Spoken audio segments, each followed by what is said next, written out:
Views and opinions expressed in this production are those of the individual and do not necessarily reflect the official policy or position of Shooters Nation or our sponsors. Information provided on this show is not a replacement for legal counsel or professional training. Listener and viewer discretion is advised. This is especially true on live shows.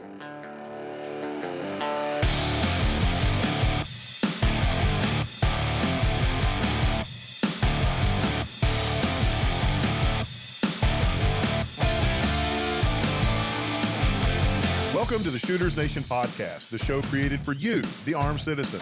Join our hosts and subject matter experts as we talk about guns and gear, practical training and knowledge, Second Amendment issues, and the firearms culture. Be sure to join us after the show at shootersnation.com and become part of the Shooters Nation.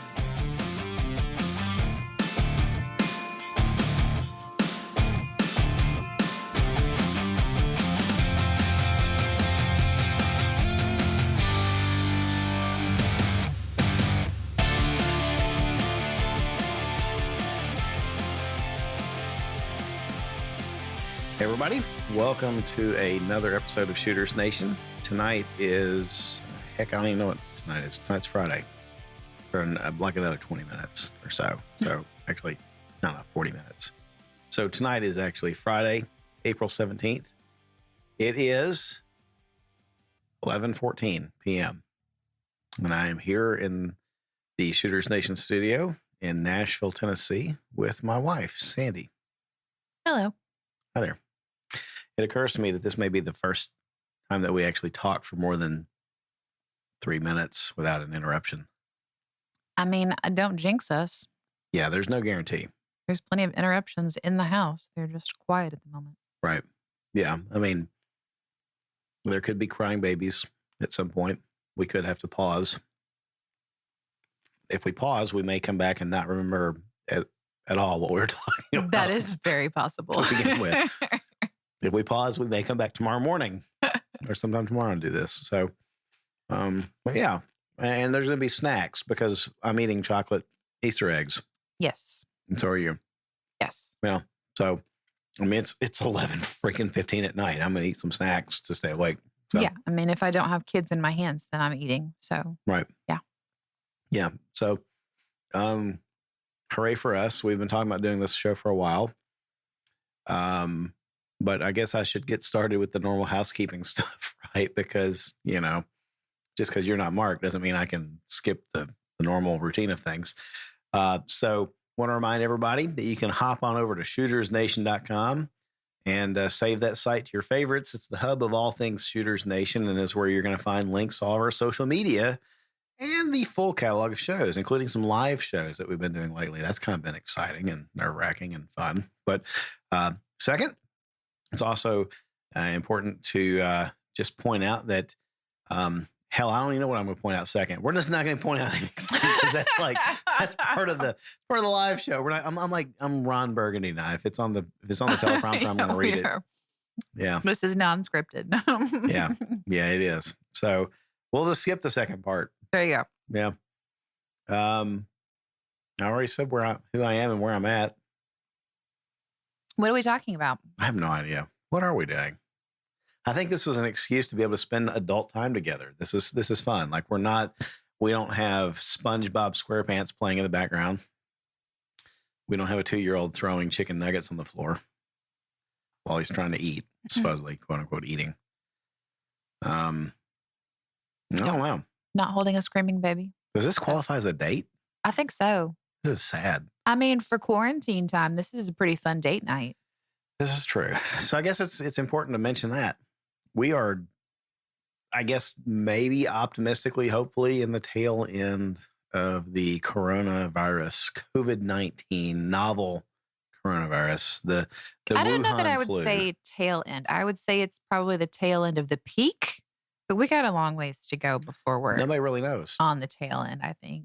Nobody really knows. You hear the smart science people talk and they say it's coming back. Yeah.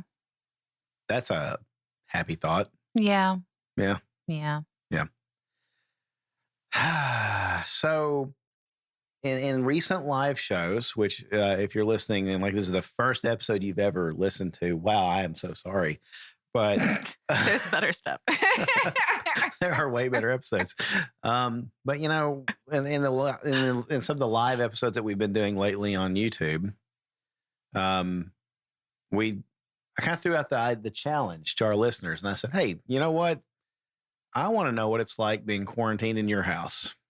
And I challenge everybody, just take your iPhone, if that's all you've got, put on the MP3 recorder and record, a conversation between you and your family, you and your spouse, you and your, significant other, whatever it is, and tell us what it's about, and so just to prove that wasn't all talk.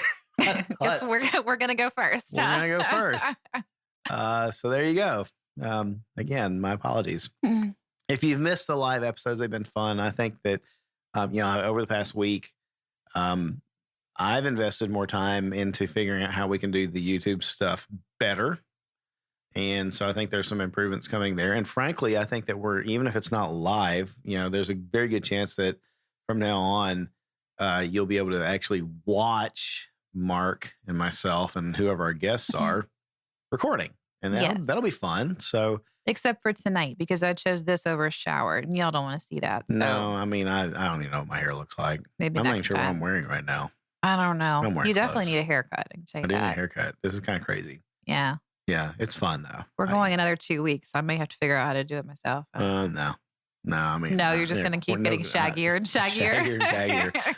Yeah, it's kind of funny that even at work when we're watching live stream stuff going on at work, and our executives are on the camera, and you're like, oh, somebody got a bootleg haircut. Oh, yeah. Yeah, because in Tennessee we're not supposed to frequent shady joints like tattoo parlors, strip clubs, or hair salons, or barbershops. They're off limits currently. They are all lumped together in the same category of unsavory joints. That is not the category that you could they were. It is. That's how the governor announced it. He said these are unsavory, non-essential. He said these are sinful joints that will get you sick. You will leave with herpes and the Wuhan butt flu. So yeah, that's what he said. This episode is going downhill fast. Pretty sure that's what he told me. I don't know anymore. Yeah. So in our state, they're closed to the end of the month currently. We'll see what happens at the end of April. When did it start? Do you remember when Tennessee enacted the first shelter in place stuff? Because we've talked about this on. We did not.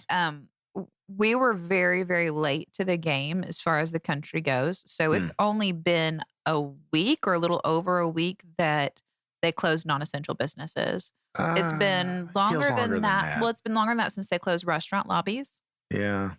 But our first, when a lot of states were going to shelter in place, our state was like, you should just stay 6 feet away from each other, but go do whatever you want to do. Restaurants were still open. People are going to do that anyway. Yeah, I mean, businesses could still open. Right.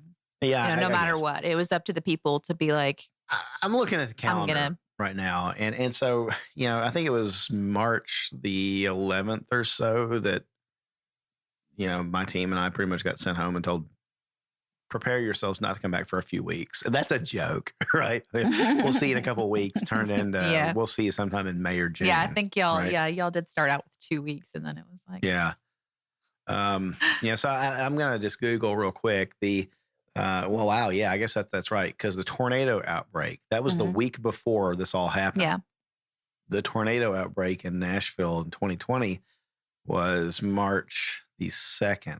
And so if I go look back at the calendar, because it's freaking late, my mind's not working. The 9th through the 13th, I was in the office at work. Well, 9th through the 12th.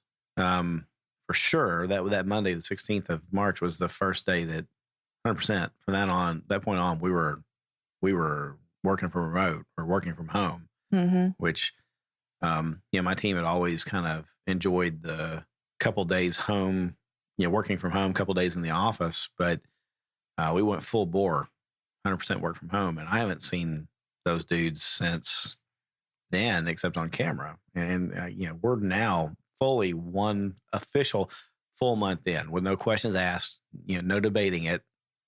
If the dates are wrong on any of that, we're at least a full month into me being here at home, with you guys 100% of the time. So how's that been? That's been a joy, hasn't it? Yeah. Yeah. So we are, we're set up for you to work at home Yeah. some, Mostly. Yeah. but our kids are getting older and larger and louder, specifically the Come on. 2-year-olds. Some of them's been loud from day one. Yeah, but I mean, The boy he Zeke is came out of the he's womb just on a loud. whole nother level now Yeah. as far as what he can get into and Yeah. do.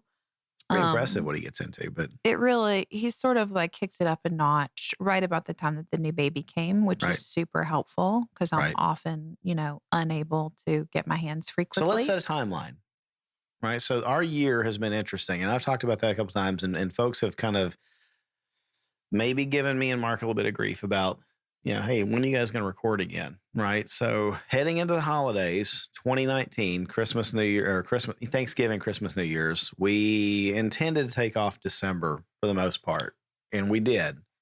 Had no freaking clue that the rest of this was going to happen. You and I knew that we were expecting. We knew we were having a baby. Yeah. Yeah, we knew that little girl was going to be here. And we knew Mark's travel schedule was going to kind of blow up at the beginning of January, the year. February, because of SHOT Show, everything else, right? Yeah. So we kind of dialed it back on the podcast and everything else in January for sure. Mm-hmm. January 31st, we've got little girl arrives, and that was fun. That was awesome. She came with her own little unique challenges, which we're still working through. And that took a lot of our time. Mm-hmm. And then February rolls around and there's SHOT Show. Or maybe it's like end of January. I don't know. Heck, I guess I should go look at the Google machine again so that I'm not just spouting off complete lies about things. SHOT Show 2020 was January 21st through 24th. So the end of January. We knew Mark was going to be busy with that. And then February rolls around. And at that point, I've proven that once again, gravity and stairs are my worst enemies. Mm-hmm. Fell down the stairs, messed my knee up pretty good. That had me laid up and doing doctor's visits and just generally irritable. So not really feeling like doing podcasts. And I don't know what else happened in February. And, I think that was about the beginning of the end of the world, because I remember sitting in the conference room at work with the guys from out of country, and my knee is pretty well jacked still in a knee brace. Like, I mean, that was like the first place you had driven. Yeah. Since you hurt since you fell, that was the first place you'd really gone, was back to work for that week, specifically because you had that planned for so long for those vendors. But yeah, so you were like on the couch, like nearly immobile 20 hours for a day, just about. Yeah. at least a full week. Yeah. Knee elevated, wrapped, ice or whatever. Yeah. And so, and then I finally dragged you to the doctor. Yeah. But then it was weeks of recovery because there was no need for surgery. So that just meant a superb long. Yeah. I mean, it still gives me crap. I mean, I know sooner or later this year it's going to have to happen. I feel it. Even today, walking around, I could feel a little bit of pain in it. And I'm sure it's just torn meniscus at this point. I think that if you're going to have surgery, you better get it done this year. That's all I'm going to say. You think what? If you're going to have surgery, you better get it done this year. Well, yeah. No, well. Don't be putting it off. I'm not playing games. Right. That's true. I just spent the last hour paying medical bills with surgeries, right? With snip. Our stimulus check. Is that what we're using it for? We have stimulated so many doctors' offices across the state. Okay, let me open my Coke Zero. This is like the most tame beverage that's happened on Shooters Nation in a while, but caffeine. But anyway, I mean, that's what we did. We went to doctor's appointments and we took care of your knee. Right. And by we, I mean me. Well, and you recovered slowly. You were supposed to have had bed rest on that kind of stuff because of a C-section. Had a nice, quiet recovery from my C-section, and you just blasted that to hell. So thanks for that. Yeah, you're welcome. Still waiting for that week of like rest and relaxation. Yeah. I'm going to cash that in. When do all our point. kids turn 18? So...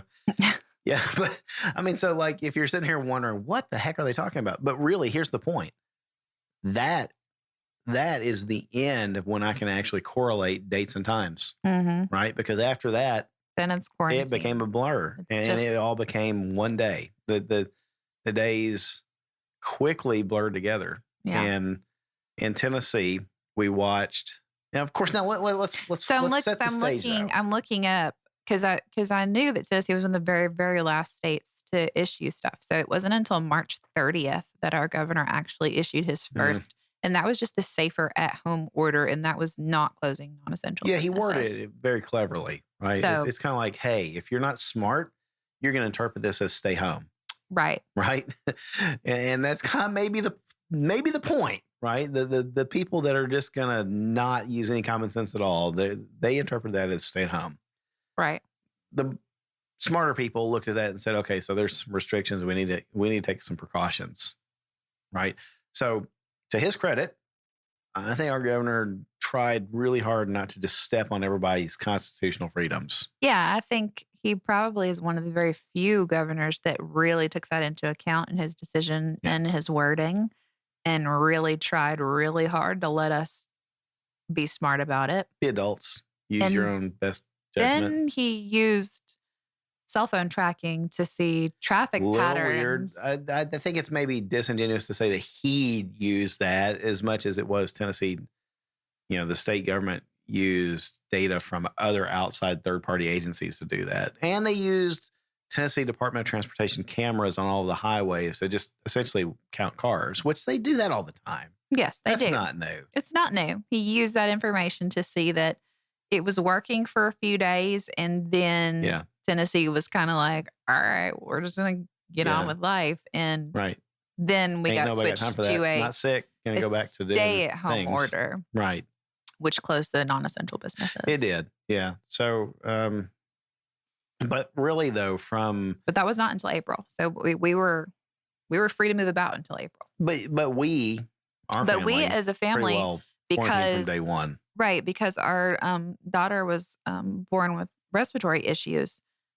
So yeah, we were. First of all, I always quarantine when I have a newborn during flu season. Just period. That's just smart. Right. They don't have an immune system. Planned that better. It doesn't matter what type of flu is going around. The next couple of kids will plan better. I did the same with my first two. They're too young for flu shots at that age. You just don't take them places. You're not I don't take them that, places. Are you? I'm ignoring you. Right, yeah. It's not happening. Right.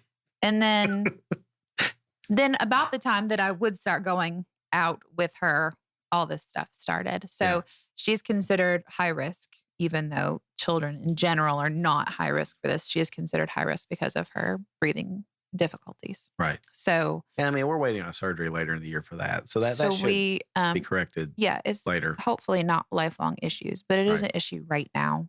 And so, we started quarantining from the beginning of February and haven't stopped yet. So it's been a long quarantine for us, like 2 months longer than everybody else in the state. Yeah. And, even my work reacted a little bit more quickly. And so there was a decision made. You guys need to grab your stuff, go home, and plan on working from home for a couple of weeks because we don't need you sick. And it was almost kind of like, please don't get out and get sick. Right. Mm-hmm. And so you're in healthcare from the clinical side of it, but you work from home. I was already working from home after our second baby. So life didn't change for me a whole lot, except that we're just sort of trying to control all hours. Because a lot of my company has been temporarily shut down, let go.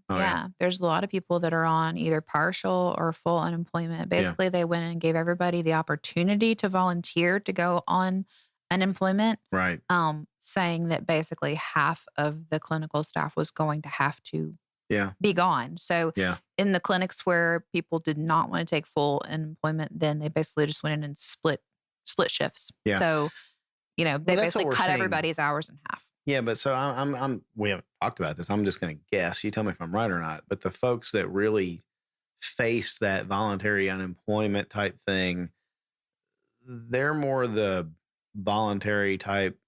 I'm going to say non-essential surgeries and non-essential medical care, the nice to haves, right? Because you guys have a wide spectrum of Well, we're all medical practices. though. We don't have any surgical. We Yeah. don't have any surgeons. I mean, Well, my doctor is, this is big of a surgeon as yeah, I was gonna say most he's a of cutter. them. Yeah, he cuts. Yeah. Yeah, right. So, but I mean, you'll have some of that. But I'm just saying But that. yeah, our staff does not go into the hospital with physicians when they're doing procedures and that kind of Right. stuff. Like our ophthalmologists and whatever, they go to the surgery centers and use those Right. nurses. So Right. our clinic staff is truly just clinic staff. Yeah. And numbers of patients that want to come into a doctor's office right now are so Well, sure. abysmally Nobody wants to. low Yeah. that it necessitated cutting Yeah. half of our staff, which Yeah. is crazy during flu season Well, I mean, we're seeing that to too. not, nobody Yeah. wants to go to the doctor.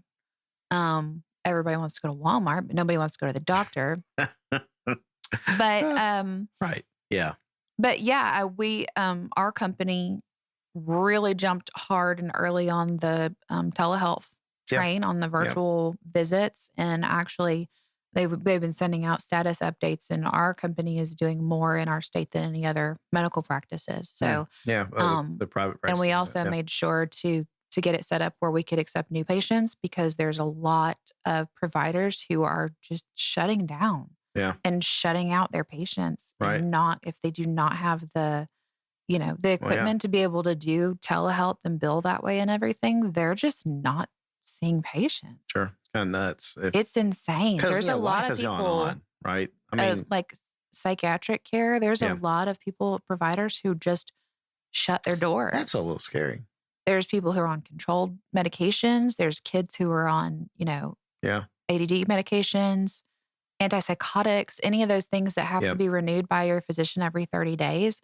There's a lot of people that don't have access to their medications right Right. now because they don't have access to their physician.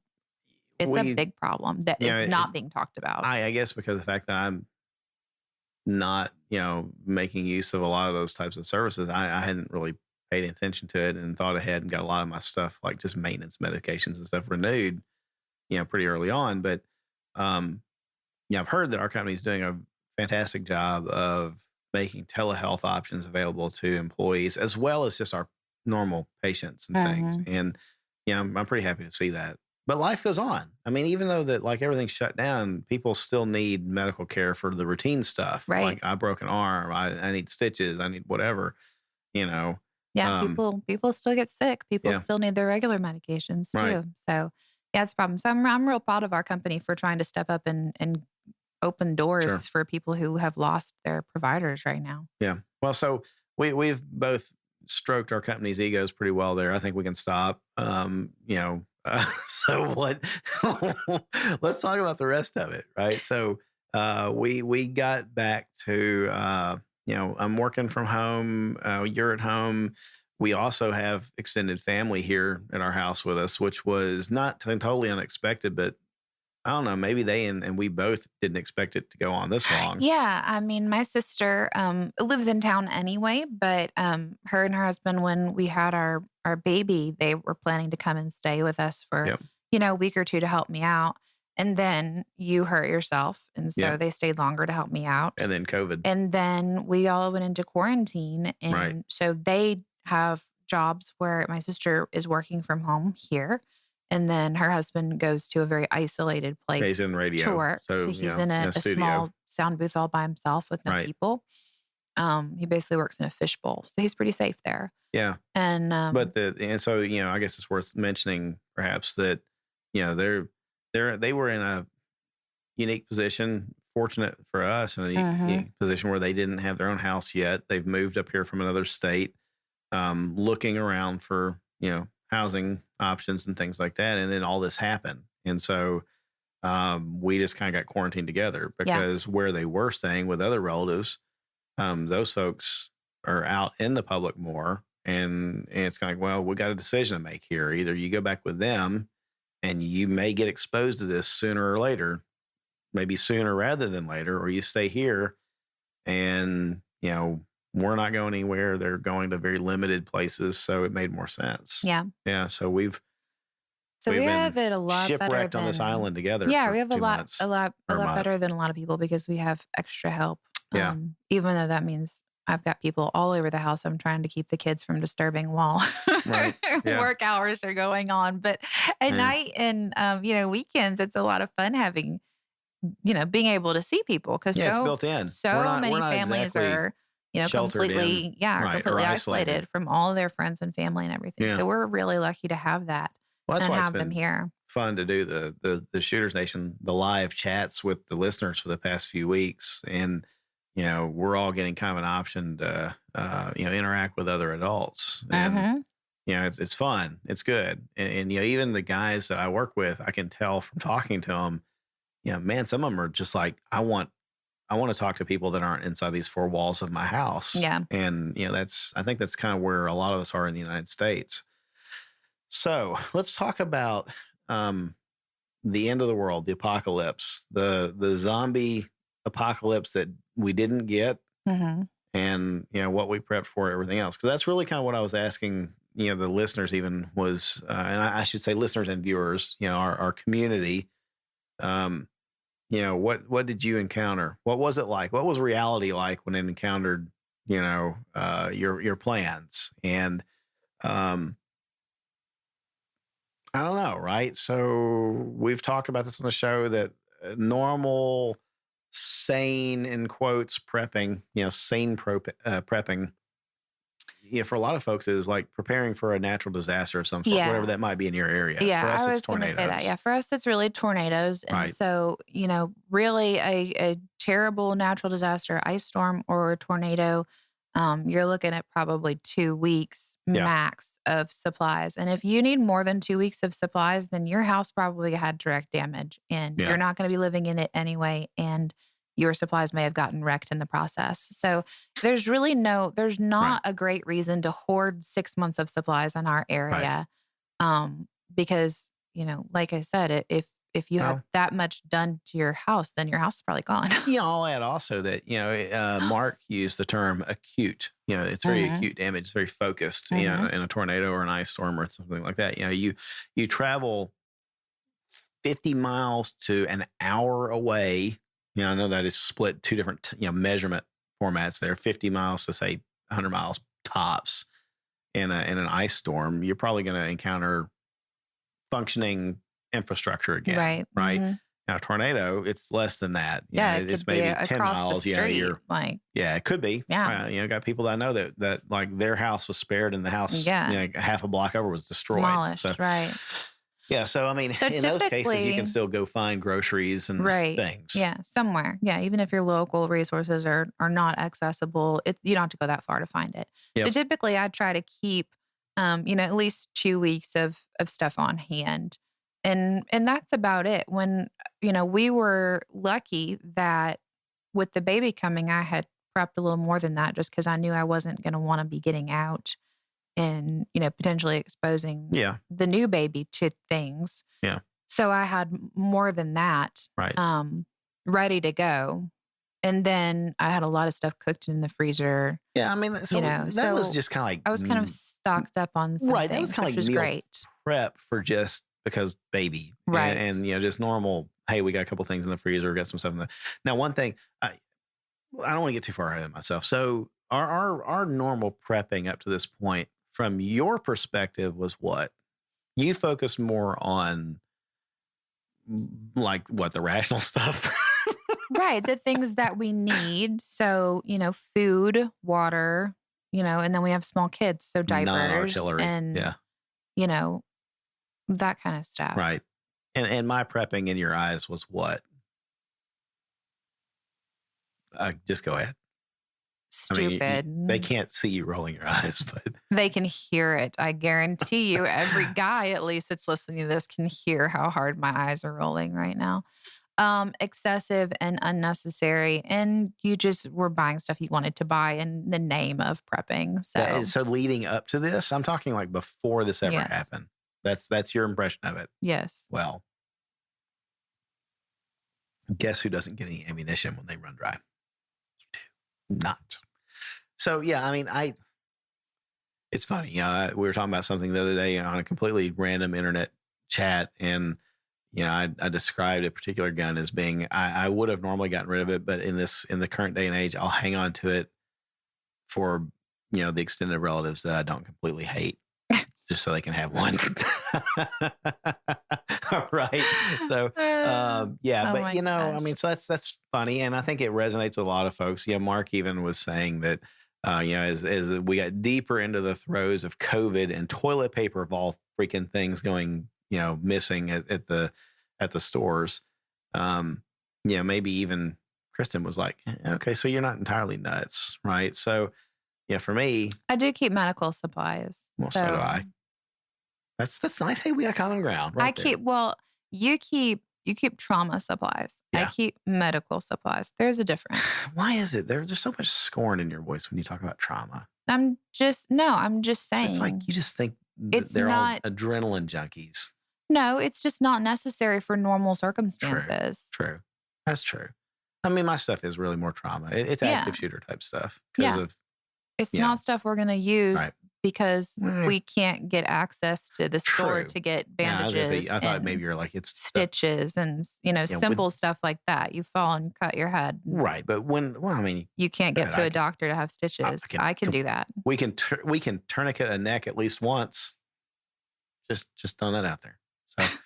So, it's not recommended, but anyway, yeah, I mean, I get it, but of course, with my stuff that I'm doing more and more with the church and the safety team, and just general preparedness for certain trauma. My trauma medicine stuff is more up there, and yours is more practical, I guess. Right. Yeah. So, Yeah. That's what you asked is what is my prepping I like? hate to My use the word prepping is practical. like normal daily life. right. And so when I Life think needs to about go your on. prepping, I'm thinking, food stuff. You make sure that we've got that. You make sure that we've got the basics for, just daily life. I mean, even all the way down to like toothpaste and deodorant. You make sure that we've got enough extra things Right. like that. And then with my prepping, I think more about the artillery, I guess. I don't know. I mean, it's making sure that we've got ammo for everything that needs bullets. And, do we have a variety of things there? We got things to hunt with. Have we got things that, God forbid we have to use for defense, that kind of thing. We're there. Right. So, and of course, medical supplies and, radios for communication. And, Yeah, that's right. emergency communication and stuff. So, we live in an interesting space considering that we've got a kid that can't have anything that even looked at a cow. Yeah. Or, while I say that, the kid couldn't look at milk or dairy. Right. As far as we know, he can eat meat. That's not causing him a problem. Like No, hamburgers. he's just a picky toddler that won't eat things. Right. So that's normal toddler Yeah. stuff. Yeah, but I mean, he's got a serious dairy allergy, which is kind of terrible. And soy, which rules out almost all prepackaged, Yeah. shelf stable type foods. So what was that like? You got a kid that's got special dietary needs, and we're like, now, let's just fast forward a little bit. Things are shut down, right? The way I described the grocery stores around here is almost like they looked when you were setting them up and they hadn't even received their first truck of groceries yet. I mean, it's empty Basically. shelves. Basically, yeah. Yeah. I mean, the locusts, the horde of stupidity descended upon the grocery stores and Yeah, I bought mean, normally everything. when I'm shopping for him, his stuff is more likely to be in stock than anybody's because Yeah. it's all expensive. That It's shows you all- how desperate it's all people got. Fresh. It's all some frozen things, but a lot of it's fresh and a Well, lot it's of not it's sugary. expensive. It's not tasty. It's not flashy. You can't it's put not it in your Fruit pantry Loops or for 2 whatever. years and Right. it tastes the same when you come out. But It's organic. Boring. so yeah, it's healthy. Right. So that was interesting. Yeah. I And mean, that shows you how desperate people got. Because again, like you said, that's the crap you a normally little find scary if you, because at that point I wanted to have the few snacks and things that he can have that are shelf stable. I wanted to make sure I had yeah. that for him. So I had to do a little bit of scrounging. I was able to find, and like I said, I always have some extra on hand. So I wasn't like, we don't run 1 week at a time here. I'm always planning out several weeks for meals and Right. food and things so that because we do have issues I have to take Yeah. into account. We had that. And then, of course, with the little girl, we had like in the like the first few weeks of sheltering in place, quarantining. Oh my God, everybody's got it, right? If they're not, it's kind of the way I Right. felt was like if they weren't in the four walls of your house and you'd seen where they were, 24 hours a day, they had COVID. Yeah. Right. And so then we had to get medical supplies brought in for her because of, the respiration things going on. And Yeah, and between the between the oxygen monitors and the oxygen setup and having to pump milk for her, we are very uniquely dependent on electricity right now. right. Because prior to her, I would say, your job is dependent on it, but we could Get by with that deal, if we had to. Yeah. For a short period of time. Yeah, we've got, gas cooking and our water heater's you know, electric. That's a kind of it's a bummer, but I bummer, mean, but- it's not going to kill anybody. But, I might kill somebody if I have to take a cold shower every day for a month, but yeah. But anyway, that's just my point is, now it's like, her life is dependent on these a lot of pieces of equipment right now. So Yeah. So that's a little bit concerning considering some states were dealing with, brownouts and scheduled blackouts even. And fortunately for us, nobody in our family needs insulin. yeah. And I thought about friends that I know either they require insulin or, their kids do. Mm-hmm. And, I thought about the book, was it one second later or 1 second after, whatever the book is. I'd have to go back and read it again. I think I've kind of like self-consciously blocked a lot of that out because of just how anguishing it was to read it. Yeah. But, one of the main characters, one of the children's was diabetic and they couldn't supply that for very long. Right. So thankfully we're not there. Right. But,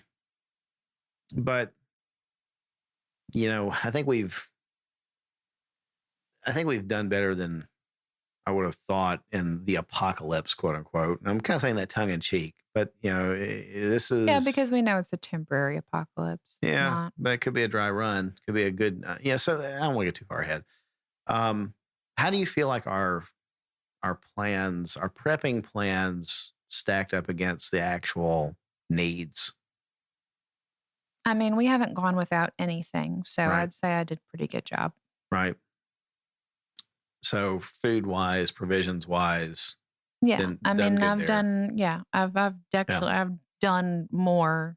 I don't want to say scrambling, but having to use different resources and avenues, Yeah. and we specifically have been trying to avoid going grocery shopping inside stores. So Recently I've we started did a couple of those. we but, probably could yeah. have gotten some things easier and faster had we been That's an going interesting into point. stores, but Right. we really didn't want to put Right. ourselves there That's kind of an interesting unless point. we were desperate, and we weren't because I had planned ahead. Yeah. So as we got into it, I was still thinking, 2 weeks out, 3 weeks out, what am I going to need, in Right. 3 weeks? These are the meals I have everything for right now.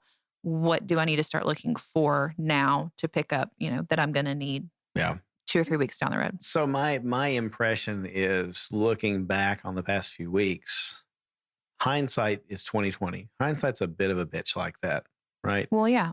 But looking back on the past few weeks, when we were in the throes of it, we were in the heat of the moment, and we weren't going to the grocery stores and things because, oh my God, COVID. The story was from everybody else, social media, the news, everything else was you can't get it. If you need it, you can't get it. Doesn't matter what it is. It's not out there because everybody's bought it up. Toilet paper, food, water. They've picked the shelves dry. Yeah. You can't even buy packets of ketchup, right? Yeah. So it's done. Yeah. End of the world kind of stuff. Biblical end of the world ain't there. You're on your own. Good luck. Yeah. Right. The reality probably was some of that stuff was out there on the shelves if you were willing to go out and look for it. Yeah. I mean, the reality was that shipments were still coming in. They were putting items on the stores every day. And then dumbasses were picking it. So people were, clearing scared. the shelves quickly. But if you wanted to get out and spend some time, Yeah. looking around the store, you could have found Or some going of the multiple things. places. Yeah. Or going outside of the normal area to less populated areas, right? You can Yeah. find more. I think we were fortunate in that perspective that we had other people in the house with us that, were able to go out and pick things up. So, for example, some of the stores, well, even still, they're doing a bit of rationing, right? But if you've got more than one adult in your family that's going out shopping, then you can still not necessarily work around the ration, but you can get enough that you're not going to be in a bind. And I know that Yeah. sounds terrible, but when you got, I mean, we have a household of 7 right now, right, so we yeah. consume a lot of things. Yeah, I felt a little self-conscious loading up multiples of things at the grocery store last time, but I thought I got 4 adults and 3 kids in the house right now. Mhm. So you don't know my business, Yeah. Um, undoubtedly, there are probably people that are buying way more than they should, and they're Yeah. going to be stuck with it for a while. Yeah. And I hope all that toilet paper comforts Yeah, you we're at night. seeing the, the articles now Yeah. pop up of people trying to return toilet paper and Yeah. getting laughed at because it's a personal care item and it's not returnable. Yeah. So, So from my perspective of how things stacked up, reality stacked up against the prepping, it was eye opening, right? So, um, I'll start, since this is Shooters Nation, I'll start with the gun stuff.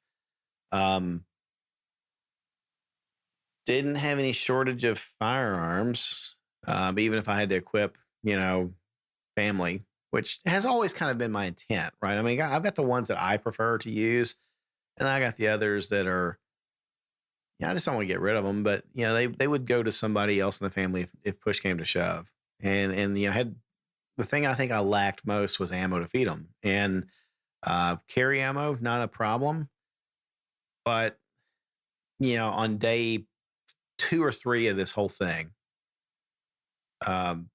started thinking maybe I need to get more. On day 7 of this, none of us were sure how this was going to play out at all, right? What is society getting ready to go full Mad Max? Are we about to, devolve into the haves versus have-nots? What's going to happen here, right? And at that point, I thought, man, I don't even really have enough carry ammo for this kind of stuff. And I'm talking for everything. And even as I thought about hunting rifles, because I just don't use those that often anymore, which is maybe a little sad. But I was kind of going through an inventory in my head of how much ammo I had for things like if push comes to shove, we have to start hunting deer, for food, out of season. So I have enough ammo to do this for a very long time. And not really, right? So, I think that ammo was the one thing I really regretted not having enough of. And that's dumb because you were here, we were together when this happened. We came out of the Obama pregnancy, the Obama presidency. Maybe it was like a pregnancy. Were we pregnant that year? Yeah, Probably. probably. But we came out of more that. than not. We came out of that era when ammo was really kind of hard to come by for certain things. And I've seen a lot of people on the internet say, if you survived that and you didn't have enough ammo, you're an idiot. And okay, so maybe, right? But we also quickly moved to a time when, all the ammo manufacturers were running rebates and sales because they couldn't sell enough of it. Yeah. Right. And so everybody felt like, oh, I've got plenty. I can always get more. And I feel I'm kicking myself a little bit in the butt because I was lured into that false sense of security of it will always be there. And that's not necessarily the case. So this is why I got into reloading. And that the press is covered with crap. I'd have to, it'd take me probably a day or 2 to get that up and running again, so, I've really kind of fallen behind on that. I think that moving forward, ammo wise, I think I need to make it a practice. If I buy practice ammo, I also buy another box just to set aside for, the reserve. Right. So, but that brings another question to mind. Right. So, prepping, when you think about the prepper, the maniacal prepper at this point, they had a basement and it was like their bomb shelter and it had just walls of shelves of stuff, right? MREs and canned goods and, Twinkies and things like that are never going to expire. And we didn't have that, right? I mean, we've now had to refocus and think about maybe we need to make room in the house for non-perishable type stuff. We moved away from canned soup. I mean, I don't know when or why, but we kind of moved away from that even. Like, did we even have a can of soup when this started? Yes. We did? Where Yes. was it? Was it something I liked? Probably not. You don't like anything. You're as picky as the toddler. Maybe. But so, I mean, honestly, you know what I'm saying? Because we, even in our utility room, we've kind of made room on shelves for more non-perishable type stuff. Yeah. Since this started. Yeah. Right. So we're not in a terribly bad space because we're able to like start prepping. We're the worst preppers ever. We started prepping after the pandemic. We weren't really prepping before very well, even though I thought we were. I don't know. Our entire country is not made to shut down for more than, a couple of weeks. It's just, if we get to that point, there's going to be a lot happening, not just, I don't know. I'm not going to go crazy and dig out a bomb shelter in our backyard and stock it with 8 months full of. Well, there's a very famous quote out there. It's kind of it's from I think it was from the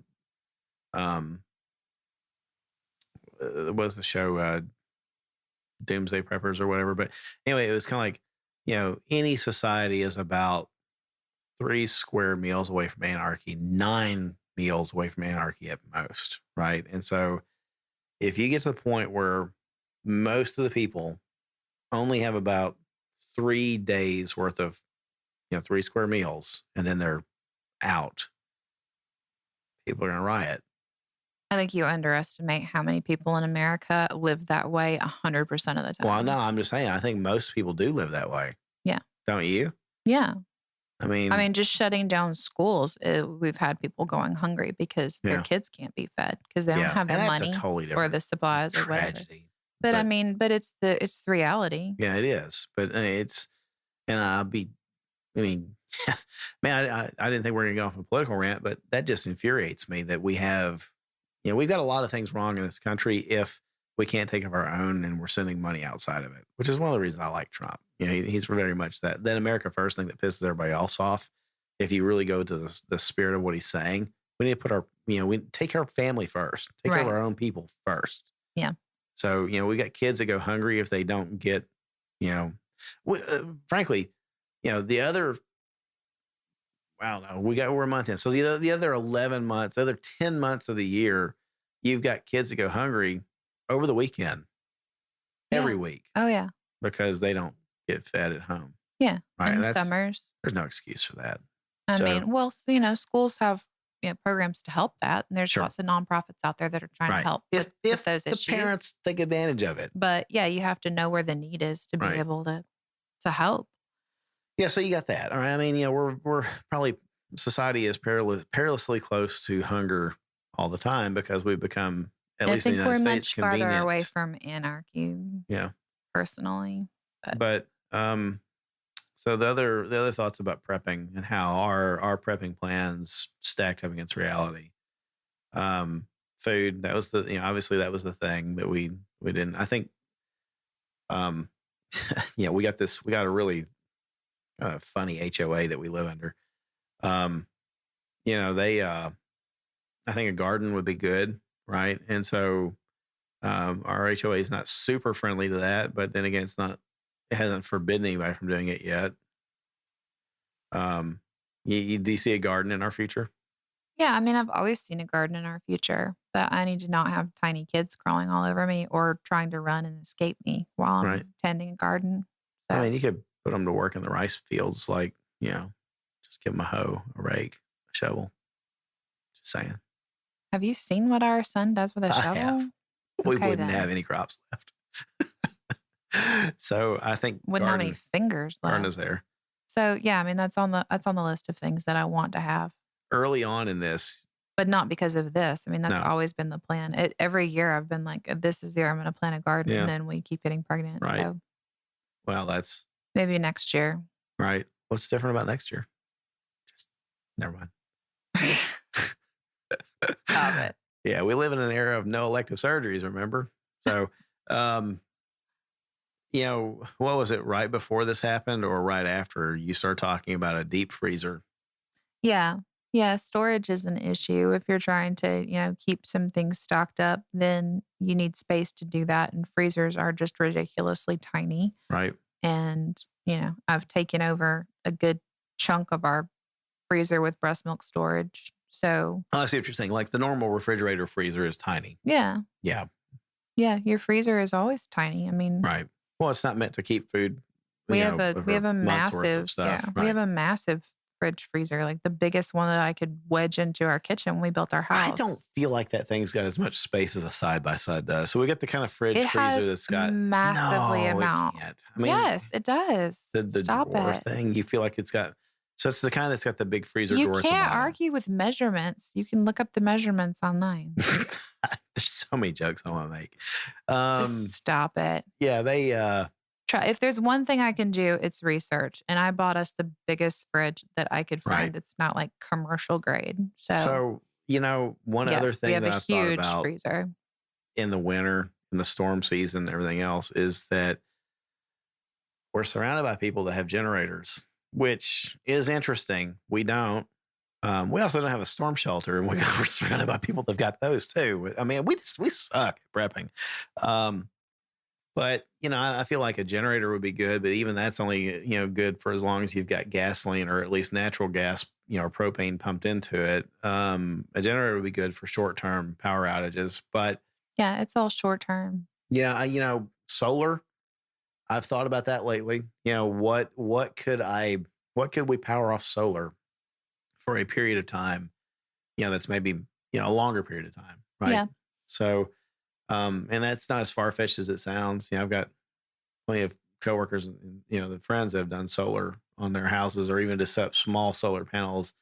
They're temporary that they can feed back into the house and run. Yeah, I would love to have that just even, on a normal basis to lower utility bills. Right. But Yeah, the government actually kind of gets in your pocket if you do that. It's just sickening. But anyway, all right. yeah, I'm aware. Yeah, they charge you for making your own electricity. So God, I hate them. There's that. What else can you think of from a like, man, I wasn't expecting this. When you think about what we're going through these days and what you may have envisioned previously as a worst case scenario. I guess really the only other thing that we haven't discussed is clothing.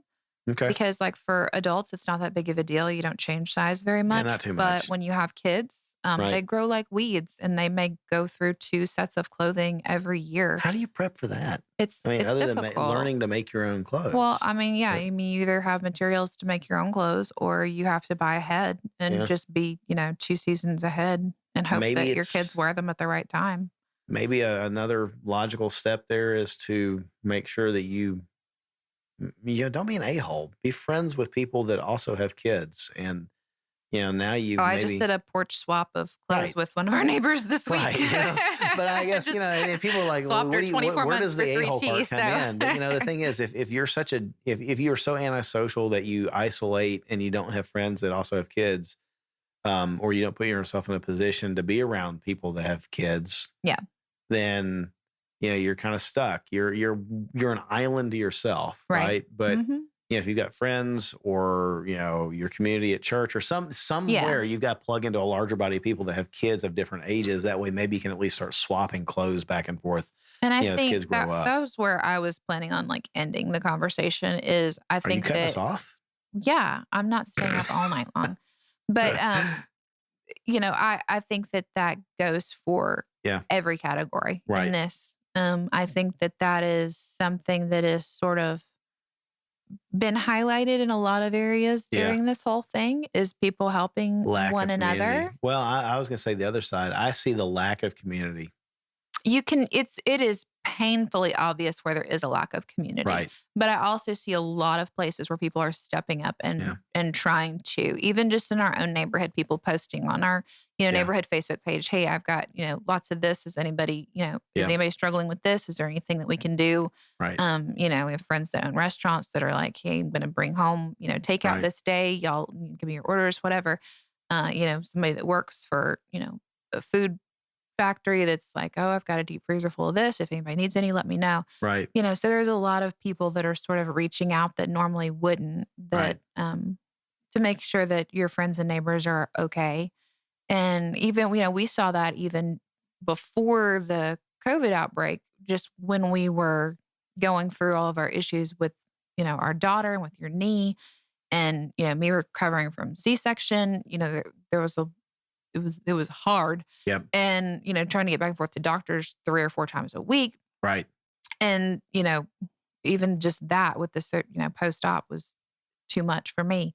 And then dealing Who do you with rely on? you. And so, yeah, we had a lot of people just show up and bring us food, which in turn preserved our freezer stash of stuff that I had prepped, for the baby. Yep. So we were able to go a lot longer without needing to go to the grocery store, needing to get out and needing to be exposed. Right.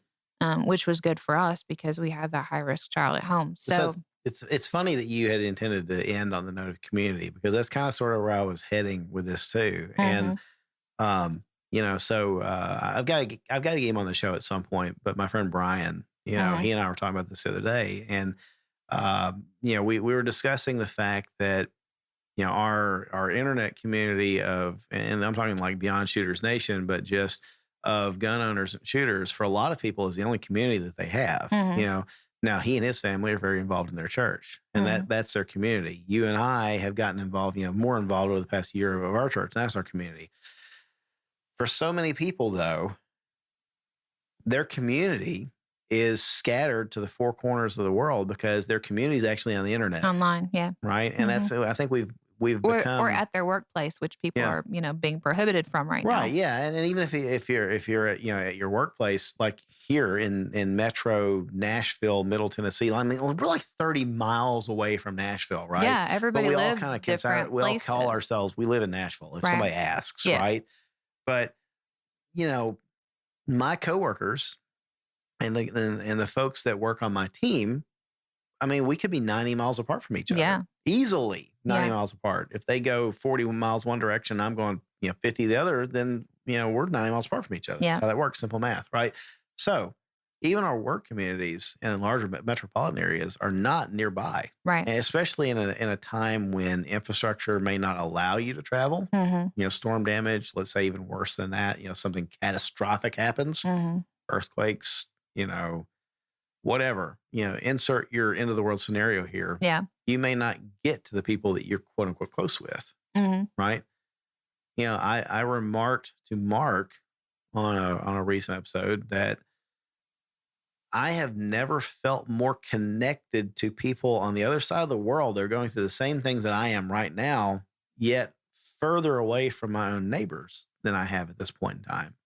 Because, the people on the internet, I can chat with them. We can talk and we carry on a conversation. We almost face to face, as far as my face is from the computer screen, that's how close they seem to me when we're, video chatting. Pardon me. But people in my own neighborhood, I'm not supposed to get near them because I might infect them or vice versa. Right. So I feel further away from my own neighborhood. But I think we kind of like, as a general rule, as just people, modern society, maybe this is a good reminder to get close and at least get to know the people near you. Yeah, I mean, I don't know. I kind of feel the opposite because I'm like desperate to get the kids out of the house every second that I can. So, I've seen more neighbors out walking these past few weeks than I have, since we moved in, and seeing them regularly now. Right. So, well, we all sort of have here I am our stuck behind a desk routine. all day, and I'm not outside seeing people. So, Yeah, that's only because you're essential. I mean, if really the world shut down and you weren't working, you'd be out there with everybody else too. But just driving around, driving to the store, whatever, going through other neighborhoods in the community with schools being closed and kids being you see home. more people outside. Yeah, everybody's outside. That's a good thing. So Maybe. I mean, but yeah, that's the way it should be. Right. I think this has been a good reminder to everybody that What you matters. need to get out and and, spend Yeah. time with each other. And you need to, at least wave to your neighbors if you're not Yeah. going to talk like from across the road. Like we've been doing a lot of social distancing talking, Yeah, from yelling at opposite each sides other. of the street or from driveways or whatever. So,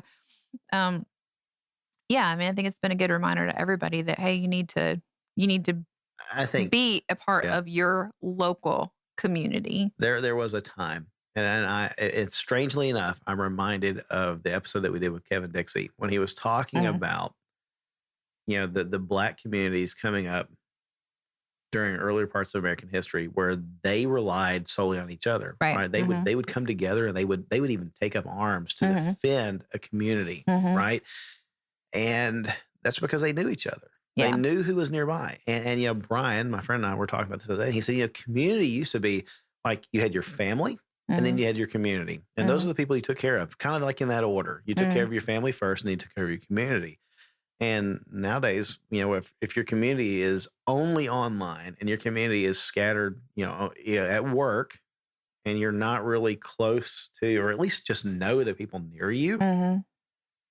if bad things happen, you may find yourself isolated, even though you're surrounded by people. Yeah. And, for me, I think that's a good reminder to, hey, put down the internet for a while, step out from behind the microphone, step out of the office in your house and go outside and introduce yourself to the people that have lived near you for the past 10 years that you've talked to once. Yeah. From a safe distance currently. Yeah. Well, that's it. But yeah. COVID, the Yeah. herpes.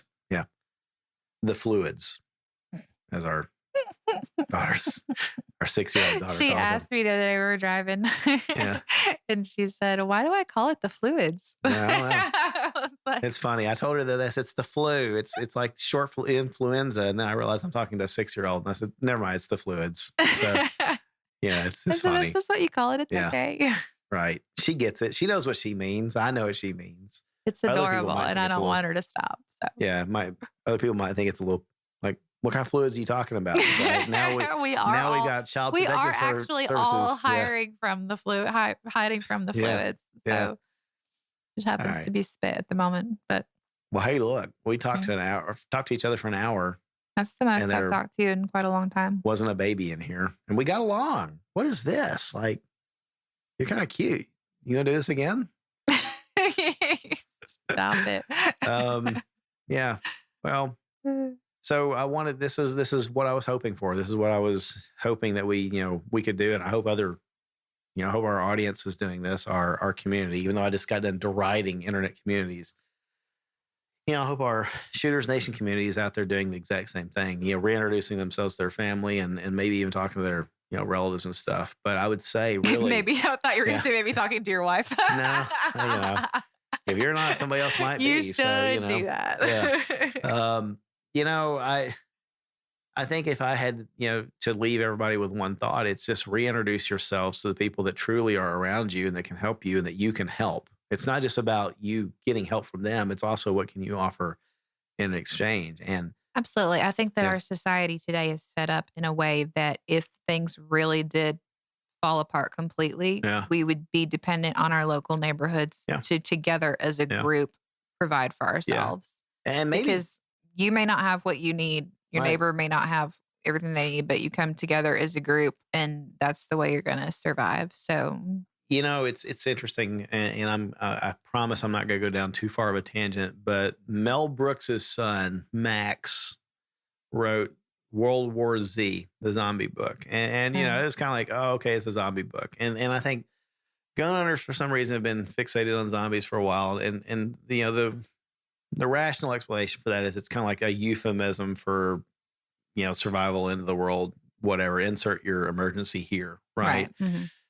And in one of the little short stories there, he talked a lot about what essentially we call essential people these days, right?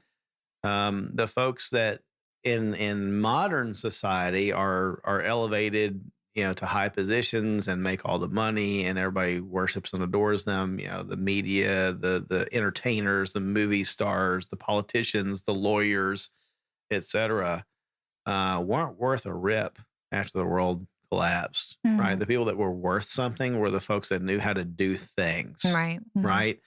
And so I would say, here are my challenges to you as the Shooters Nation listener. Get to know your people that are around you. Plug into a community, right? And so for us, the most rational thing, talking me and Sandy here, our community is outside of our neighborhood, our church, Mhm. right? And that's a good reason, and if that's the only reason it gets you in a door, I'll take it, but maybe get it plugged into a church that that you like, get to know those people. And, You'll definitely find a mindset of wanting to help yeah, there. you will. And, you may stick around for better reasons. Right. But, the other thing is focus on learning how to do things for yourself and, pick a thing that resonates with you. If it's learning how to sew, learn how to sew. If it's learning how to plant and grow food, do that. If it's learning how to repair things, do that. But, it's funny what has been deemed essential these days. And Yeah. it's everybody from the doctors and the nurses that we celebrate as heroes to the guy working the septic plant in your community that's making sure that sewage goes one way and fresh water goes another, Yeah. right? You think about jobs that people maybe have turned their noses up prior to this, and they're pretty damn essential right now. Mhm. The trashman, the guy that knows how to repair a roof or fix a door lock or get electricity from point A to point B. Pretty essential. Yeah, I think a lot of that goes back to just have a hobby outside of electronics. I mean, because so many people's hobby and brain break or reset, whatever, is to get online and play video games, movies, whatever. Yeah, binge watch. All that stuff is fine, but find a physical outlet, Yeah. and it's good for your mental health too. Because if all of those things go away, Yeah. you're only going to be left with the things that are surrounding you. Well, and I would the add, people that are surrounding you. So, yeah, learn how to do something. It's fun. and I would add also, if you've bought guns and ammo and accessories and gear and knives and you name it, right? Every once in a while, pick up a book, a physical paper book that tells you how to do things, whether it's wilderness medicine, austere medicine, how to forage for food, how to build shelter, just pick up the kind of stuff that previously you would have thought, this doesn't sound exciting. It doesn't have to be, but build a physical library of actual books you can put your hands on that don't require paper. Or, I'm sorry, that don't require power and don't require the internet, and do that. Because, if ever we get to the point where the lights don't come back on, your computer ain't worth anything. Yep. So all the information on the internet is worth nothing because it's all gone. Yep. So, do that. Maybe take a class, go to your extension, offices and take a class there to learn how to, do agriculture, or go to your local trade schools or college, take some classes for fun. There's a lot of things I'm thinking of now that it's like, man, I feel pretty thankful looking back on what, my dad and my grandfather really taught me how to do that a lot of folks just don't know. And I take that for granted. But there's a lot of stuff that they tried to teach me that I was too much of a dumbass to listen to. And now I'm like, man, well, I couldn't get it for free now. They tried, 20, 30, 40 years ago, they tried. Now I'm going to have to go pay for it. Right. And so, I don't know. It's kind of a harsh wake up call that, when everything fails and it's all up to you, really hope that you stack the deck in your favor by investing in yourself and, some knowledge and some training. Yeah. Yep. Man, that's a sad thought. You want to cheer I back was up? trying to end on a positive note Go about ahead. community. I'm good at this. I am and good at the Debbie Downer stuff. It's really, really hard with you. Yeah. I mean, Happy thoughts?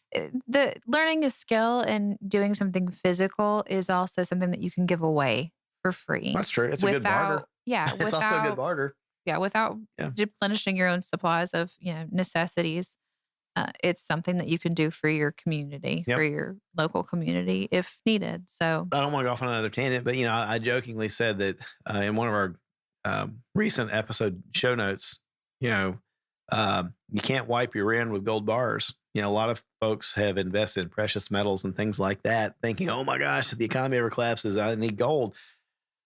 I beg to differ. I think that what I've seen over the past month is any indication, we didn't think toilet paper was going to become a commodity, right? We didn't think that N95 masks and bandanas were going to start raising, coming in at $200-$300 for a pack on eBay. So I think that the things that, truly are a commodity are the things that are essential. Like they're supplies, the thing that if the economy and the world collapses and we're all still stuck here, people aren't going to care about your gold. They're going to care about what they can eat, what they can wear, what they can use, what you can, what skills do you have? So invest in yourself and invest in the things that might be valuable if things get kind of crazy. That's a cheerful thought. That feels more positive, even though it probably isn't. I'm not sure that was Not any really more sure. positive, but I don't know. Hey, look, it looks like this is about to be over. Maybe we'll see in another month or two. I'm leaving. So Yeah. Oh, you're talking about this show is the almost show over. is over. I'm talking about our predicament. It's late. Yeah. All right. We do have a plan for reopening. And It that is. that would be a fun conversation to have. Maybe next time we'll talk about that. 12:25, 12:26 nearly. Because I also have some things to say about the AM. CDC and how they've sort of handled things. Yeah. And Right. that'll be Okay. a fun conversation, but not tonight because I'm going to bed. Cool. All right. Well, folks, that's it for this episode. Again, open door there for any of you that want to have a similar conversation with your significant others, your families, your friends, whatever. If you are so inclined, record it, send it to me. I will make it an episode, even if it's just a small conversation. I wanna- Maybe not drone on like we did for like 2 Right. hours or whatever it's Well, been. yeah. But Hey, there may be somebody out there that's better at this than we are. we don't I'll just want let it. We them don't host want to it. put them on the air. No, I will let them host it from now on. I am Stop. done with this crap. Yeah. So anyway, but yeah, I think that would be an awesome episode if we could get 5 or just 6 listeners' families voices, to right. stitch together 20 30 minutes talking about their Yep. situation and what they've learned and what. Please end it on something positive. Like if you're gonna do it, the last thing I want you to say is like, what have you seen that has made you Happy. excited about your neighborhood or your family or your country or just something that you noticed that is a positive. Yeah. That's Because a we all challenge. need to be looking for positive, This is especially true. in difficult times like this. You say that, and I'm thinking about the guy I saw at the self-checkout at the grocery store that couldn't use the touch pad on the thing. So he put his finger in his mouth and pulled his glove off with his teeth. And I thought, well, you won't survive the apocalypse, right? Because it's like you just undid all the PPE you used for the past hour shopping in the store. You just stuck your germy finger in your mouth. Congratulations. You are now dead. So, yeah. And you take it back to the negative. Hey, no, All this right. is, I'm I'm happy out. about that. I'm going to quit trying. I'm happy about that. All right. So again, open door policy, send it to me. If I can facilitate that in any way, I would be glad to. In the meantime, you can connect with us over at shootersnation.com. You can email me as david@shootersnation.com. You can get hold of Mark as mark@shootersnation.com. If you're in the market for Kydex holsters or carry gear, I want to remind you that Mark and Corey and the gang over at squaredawaycustoms.com can hook you up. Use coupon code ShootersNation to save yourself some cash there. And I guess that's it for this episode. We will talk to you again soon. In the meantime, wash your damn hands, people, and quit hoarding toilet paper.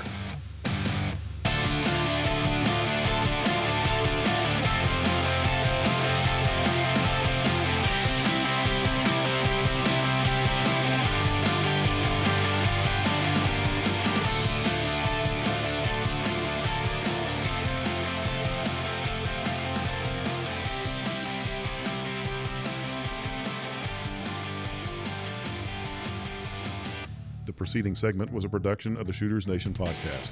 Visit us online at shootersnation.com.